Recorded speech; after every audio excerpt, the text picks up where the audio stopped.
Hello, ladies and gentlemen, this is Deja Vu, and I'm bringing you an ace match from the Pro League 0809, Round 4, Week 4. This is cool Hite Sparkyz versus SKT1. The Sparkyz throwing out one of their Zerg players who actually won a game, Hogil. He beat Fantasy on Neo Medusa in a very good game, taking down, with great Scourge play, taking down Fantasy. So that was very impressive by Hogil. And SKT1, you know, look at their lineup. You know, they got Bisu, they've got Fantasy, they got Best, they've got, even after that, they still got Kanata and Midas, etc. You know, they've got all these good players, and well, they decided to send out TheZerg, I gotta say, this is a pretty questionable call. I don't know who they were hoping was gonna come out for Hite, but yeah, they're sending out TheZerg as the counter to Hogil, or yeah.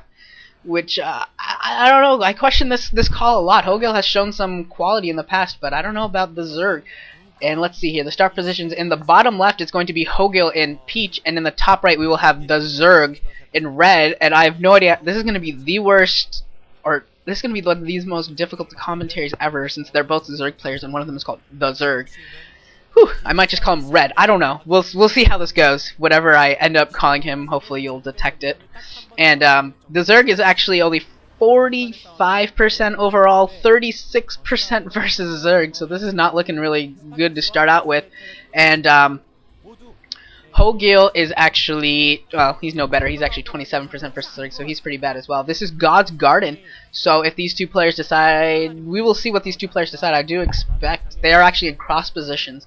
So there are a lot of there. You do have that back expansion for an easy expansion. You do have the front gas as well, so you can get to 3 gas pretty easily here if either player is able to get enough an advantage that they can actually throw down a couple of expansions. I do expect one or both players to at least attempt one, because you do have so much potential there. Both of the overlords are, neither of them are obviously going to scout in the cross position first, so both of them are going to scout each other second. So no one's going to have any advantage there. But there is the possibility of a build order win. Both players building an overlord first, so it will be a 12 build of something or an overbuild of something. And it looks like the Zerg is going to throw down a spawning pool, so that's going to be an overpool build for him. And for Hogil, we will see what he decides to do. It's going to be a 12 something here. And it's going to be a 12 pool with gas, is what it looks like to me. Yes, that is a 12 pool with gas.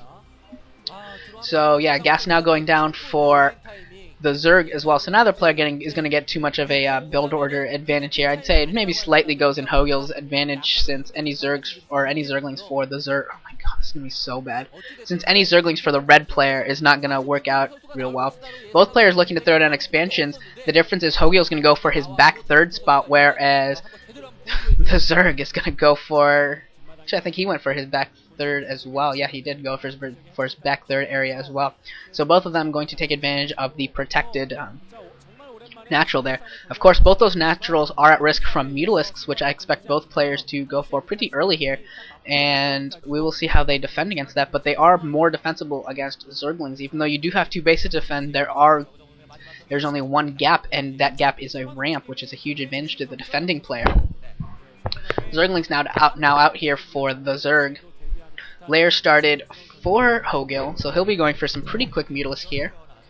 And yeah, we will see some marauding Zerglings going out to scout a little bit here for the Zerg, and 4 Zerglings also moving out for Hogil, going to establish a somewhat of a concave at his ramp. Lair also was already started for the Zerg, sorry, I should have said that earlier. And the Zerglings are going to cross paths in the middle, say hi. Will they attack each other? Ooh, actually, the Zerg got the first hit in there, so Hogil has to micro around in order to get his Zergling by. And yeah, hello, lady. How are you? Hello. And the Zergling scout for the Zerg is going to be seen by a massive Zerglings for Hogil and taken down. And there's a concave already established by the Zerg on his ramp, so the Zergling for Hogil will not be able to get any sort of a scout until his overlord gets over there. But I don't even know if he's going to risk sending an overlord over there, because it could very easily get picked off by Mutalisk as they come down. Spire started here by Hogil, and also started by the Zerg, so neither player will get any sort of an advantage really from that. A few seconds here, a few seconds there won't make any sort of a difference in terms of the timing. The Mutalisks certainly don't have enough time to get to the other person's base before they spawn their own Mutalisks, so no real advantage. Second extractor going down for the Zerg. And Hogil's is starting right now. So they will both be going for a 2-gas. They will both be having 2-gas builds. The Zerg sending out another Zergling into the middle of the map. Going to try and scout out again what Hogil's doing. I think he'll be very, very unsuccessful once again. He's going to have to spend an Overlord if he wants to see this, see what happens. I think both players are in that position that if they want to scout, they're going to have to use an Overlord and put it at risk. And actually that Zergling might be able to run by. It's going to try and run by. No, it's not going to be able to. Hogil's there waiting with his massive Zergling. He's not going to let him get the run by at all. Spire almost complete for both players. And I anticipate 6 Mutalisks going to pop for both players very, very quickly. The Spire is almost complete for Hogil. That Zergling is still trying to get by for the Zerg, trying to get a scout. He's trying really, really hard. But I think he's just going to be unsuccessful over and over again. I don't think he's going to be able to get anything out of this.